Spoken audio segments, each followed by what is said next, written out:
No último vídeo, nós abordamos então a fase do inquérito e a fase do processo penal.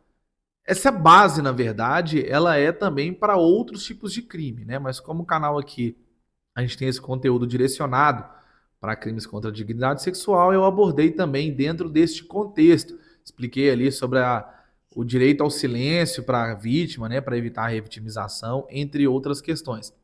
Nesse vídeo, a gente vai trabalhar um pouco sobre a apelação. Bom, vamos considerar que o juiz, né, naquele último caso, ele deu a sentença ali e ele optou não, ele entendeu, né, que a pessoa de fato cometeu o crime e ele condenou aquela pessoa, então ele deu ali a pena, que ele entendeu ser a pena justa, e falou: olha, então aqui o processo está encerrado, fique o réu intimado da sentença para recorrer. Aí o réu pode recorrer em liberdade ou recorrer preso, isso vai depender do que aconteceu no processo, de como o juiz entendeu isso na sentença. Mas aqui vamos trabalhar com a hipótese de que ele recorreu em liberdade. Então, vai ser intimado por meio de seu advogado para apresentar um recurso. O recurso ele chama apelação. Então, quando o advogado ele apresenta essa apelação, ele tem duas possibilidades.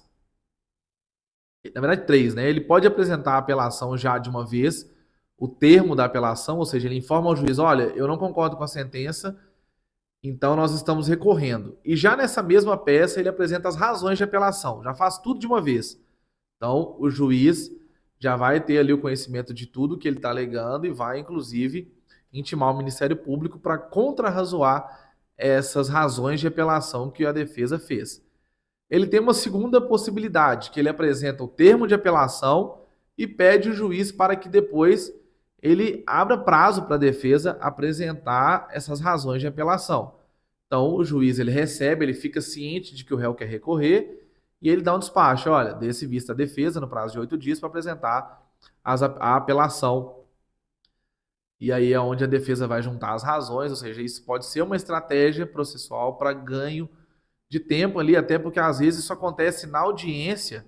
Então, como você vai pensar ali em tudo isso? Então, você já fala: olha, estamos recorrendo, e aí abre prazo para poder apresentar as razões de apelação.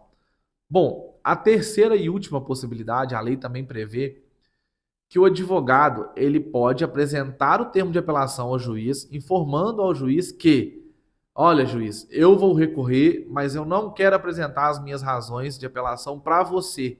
Eu já quero apresentar direto lá no Tribunal de Justiça, que são os desembargadores, que é onde o processo será julgado.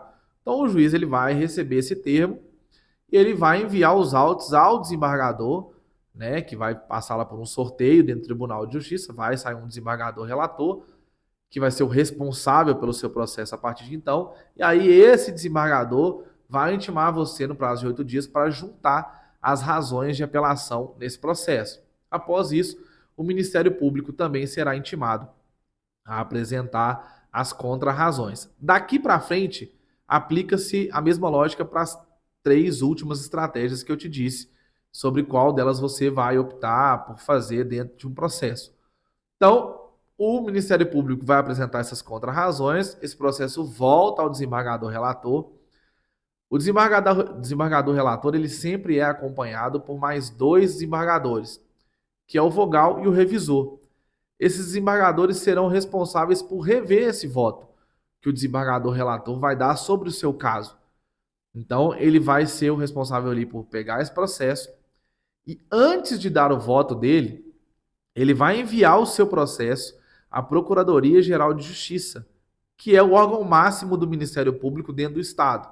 Então, além dessas contrarrazões que o promotor vai fazer, o chefe dele, né, que é o Procurador-Geral de Justiça, vai dar um parecer sobre esse processo para dizer quem está com a razão, se é a defesa por recorrer, se é o Ministério Público nas suas argumentações para que aquele recurso da defesa não seja aceito. Esse processo vai voltar para o relator, que vai redigir o seu voto. Aí sim, ele vai redigir o voto, aquilo que ele entende ser pertinente, se é manter a condenação, se é anular o processo, se é absolver o réu, se é só diminuir a pena ou alguma outra questão em relação ao valor arbitrado para dano moral. Então ele vai redigir esse documento e vai disponibilizar para os outros dois desembargadores que irão acompanhar ele nesse processo. Então, eles irão fazer ali a leitura desse voto e ver se concorda com ele ou não, se ele está certo em tudo que ele disse ou não.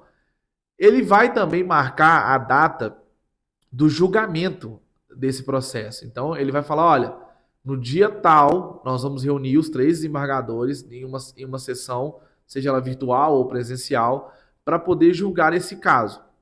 Nesse dia em específico, o advogado também ainda tem uma última defesa para ser realizada, que é a sustentação oral.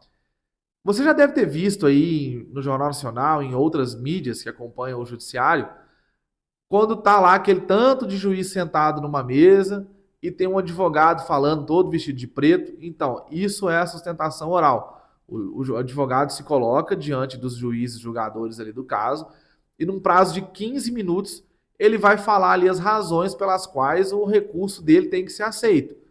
Então, essa defesa também ela é muito importante. Pelo número de processos que existe no tribunal, o seu advogado ir lá fazer uma sustentação oral é muito importante, porque ele vai tirar o seu processo da pilha de processos comuns, que não vão lá fazer sustentação oral. Então, é mais uma defesa, mais uma chance que o advogado tem de fazer essa defesa. Então, lá no dia do julgamento, feita essa sustentação oral, o presidente da sessão vai passar a palavra para o relator, ou seja, aquele que foi responsável pelo seu processo, para que ele diga qual é o voto dele. Ele não vai precisar ler tudo que ele escreveu, então, geralmente, ele vai ler só a ementa, que é um resumo que fica no topo do voto, onde ele vai dizer, olha, eu entendo que o advogado está alegando isso, mas eu entendo que a sentença tem que ser mantida, ou eu entendo que a sentença só tem que ser alterada na pena, ou não, eu estou concordando na íntegra com o advogado e estou absolvendo, estou anulando o processo. E aí passa-se a palavra aos outros dois desembargadores, que podem apenas concordar com o relator, ou seja, lá atrás, naquele voto escrito, eles já afirmaram que estavam de acordo, ou eles podem divergir, ou até mesmo qualquer um dos três, inclusive o relator, o vogal ou o revisor, eles podem pedir vista do processo. O que é esse pedido de vista? Basicamente, o advogado ali na sustentação oral, ele levantou um tema que chamou a atenção de um dos três. Isso já é bom. Então, o processo vai voltar e eles vão analisar novamente esse processo, aquele que pediu vista. Os outros ainda podem também pedir vista posteriormente para analisar depois do voto. Mas isso já é bom. Então, chamou a atenção, o processo volta, onde eles vão ali fazer também essa nova análise do processo para numa próxima sessão de julgamento eles darem ali o resultado do acordo, né? Sobre a sentença, se ela vai ser modificada ou se vai ser mantida. Bom, eu espero que vocês tenham gostado também dessa segunda etapa, né, do nosso vídeo. Se você ainda não viu o primeiro, volta, vê o primeiro, é sobre o inquérito e o processo penal até a sentença. Esse aqui nós tratamos da apelação, ou seja, que é o recurso cabível. E no próximo vídeo, nós vamos contar um pouco sobre o que acontece após a apelação. E aí, foi condenado, mantiveram a sentença ou não? Um desembargador votou para manter, dois votaram para absolver, ou ao contrário, dois votaram para condenar e um para absolver. O que acontece? Então, no próximo vídeo a gente vai tratar sobre embargos infringentes e também recurso especial e recurso extraordinário. Então, não perca.